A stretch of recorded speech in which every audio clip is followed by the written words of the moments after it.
చెల్లెళ్ళు ఉయ్యాలో ఒక్క ఊరికి ఇచ్చారు, ఒకటే ఊరికి ఇచ్చారు. ఆయనకేమో ఎక్కువ పని కూడా లేదు. అక్క కోసం ఓ ఊరు పోవాలి, చెల్లె కోసం ఓ ఊరు పోవాలని కూడా లేదు. ఇద్దరిని ఒకటే ఊరికి ఇచ్చారు. వచ్చి ఇద్దరిని తోలుకొని పోవచ్చు, కానీ వస్తలేడు. రావయ్య అంటే ఏంటంటే అనేక కారణాలు చెప్తున్నాడు. రైతు బంధు ఇమ్మంటే రేవంత్ రెడ్డి చెప్పిన కారణాలు చెప్తున్నాడు.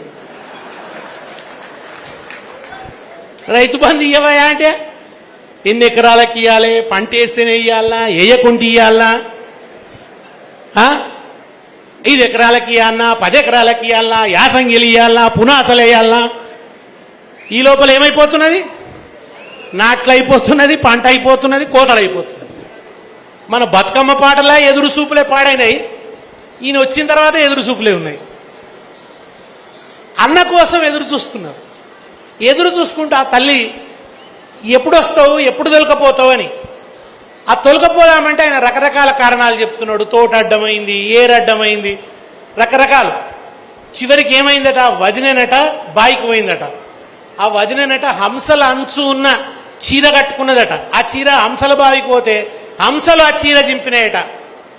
చిలుకల అంచు ఉన్న చీర కట్టుకొని పోతే, చిలుకల బావికి పోతే అక్కడ చిలుకలు చింపినాయట. కనుక మా వదిన కోపం వచ్చింది.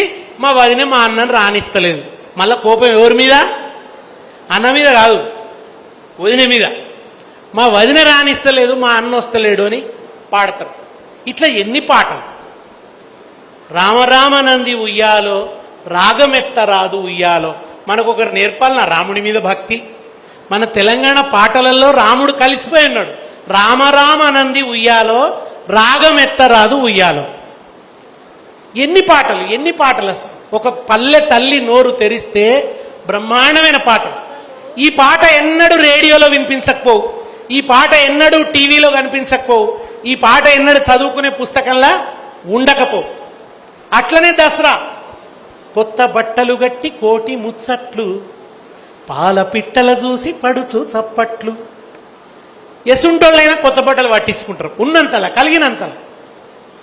ఒక ఆయన 10,000 రూపాయలతో బట్టలు పట్టించుకోవచ్చు, ఒక ఆయన 5,000 కావచ్చు, ఒక ఆయన 1,000 రూపాయలు కావచ్చు, 500 కావచ్చు.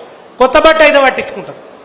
పట్టించుకొని సంతోషంగా ఊరు పొలిమేర దాటి జమ్మి చెట్టు దగ్గరికి పోయి ఆ జమ్మి చెట్టుకు పూజ చేసి, ఆ జమ్మి చెట్టు ఆకులు ఒకరి చేతిలో ఒకరు పెట్టుకొని అలాయి బలాయి తీసుకుంటారు.